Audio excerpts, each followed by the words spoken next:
दोस्तों बीकॉम से ग्रेजुएट होने के बाद अक्सर स्टूडेंट्स के मन में ये 3 पॉपुलर कोर्स करने का ख्याल तो जरूर आता है, जिसमें अक्सर स्टूडेंट्स को डाउट रहता है कौन सा चूज करे और कौन सा नहीं।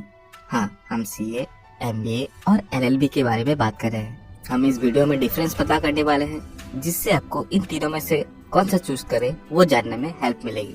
आप इसको बीसीआई यानी बार काउंसिल ऑफ इंडिया की मेंबर होना पड़ता है, जिसके बाद ही आप एडवोकेट बन पाते हैं। दोस्तों मैं जब स्कूल में था तब मुझे भी ऐसा लगता था कि बैरिस्टर की डिग्री बहुत ही बड़ी डिग्री होती है, लॉयर से भी ज्यादा। पर जब पता चला दोनों सेम ही होता है, बस फर्क इतना है जो इंडिया से लॉ पे ग्रेजुएशन करते हैं वो लॉयर कहलाते हैं और जो इंग्लैंड से पास आउट होते हैं वो बैरिस्टर कहलाते हैं। ये बात आप में से कितने को पता थी, कमेंट में जरूर बताएं। नेक्स्ट देखेंगे इन कोर्सेज में क्या क्या पढ़ाया जाता है। सीए के सिलेबस हमने तो बहुत सारे वीडियोस में दिखा कर रखा है, फिर भी मैं आपको एक अंदाजा लगाने के लिए थोड़ा डिटेल दे देता हूँ, जिसको आप वीडियो को पॉज करके देख सकते हैं। जैसे टैक्सेशन में डायरेक्ट और इनडायरेक्ट दोनों ही एडवांस लेवल में पढ़ाया जाता है। उसके साथ international tax, audit, financial management, corporate law, economic law, cost accounting, advance accounting वगैरह वगैरह और भी है, बाकी आप स्क्रीन में से देख सकते हैं। उसके बाद अगर हम एमबीए के सिलेबस की बात करें तो उसकी सिलेबस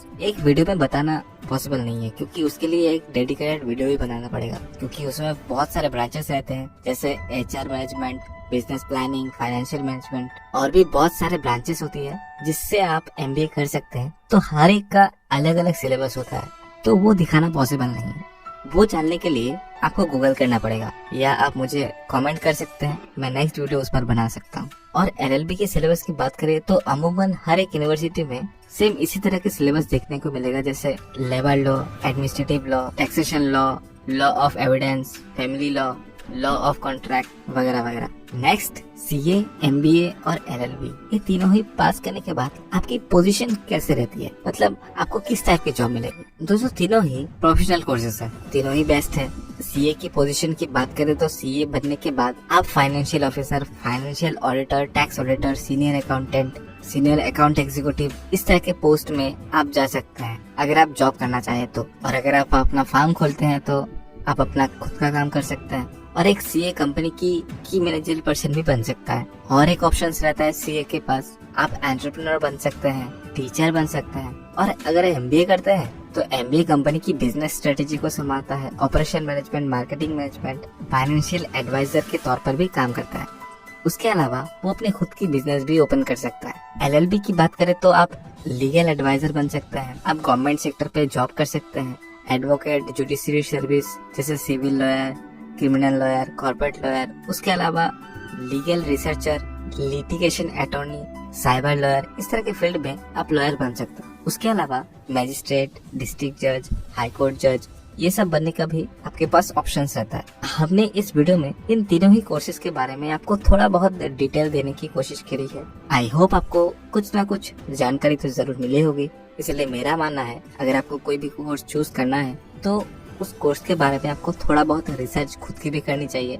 क्या आपका इंटरेस्ट इस कोर्स में बैठ रहा है या नहीं, वो भी जानना जरूरी है। सब देखकर, अपनी रिसर्च कर अगर आप कोर्स को सिलेक्ट करते हैं तो वो आपकी स्मार्टनेस होती है। ऐसा ही नहीं कि जिसमें सैलरी ज्यादा मिल रही है उसमें चले जाएं और बाद में अगर आप निकाल ही नहीं पाओ तो आपका सैलरी का सप्ताह भी गया और टाइम भी गया। तो उससे अच्छा जो आपको पसंद है, जिस फील्ड में आपको जाने में अच्छा लग रहा है, आप उसी फील्ड को चूज करें। मैं अगर अपना ओपिनियन दूं, जब हम 10th या 12th में होते हैं तो हमको कुछ समझ तो आता नहीं।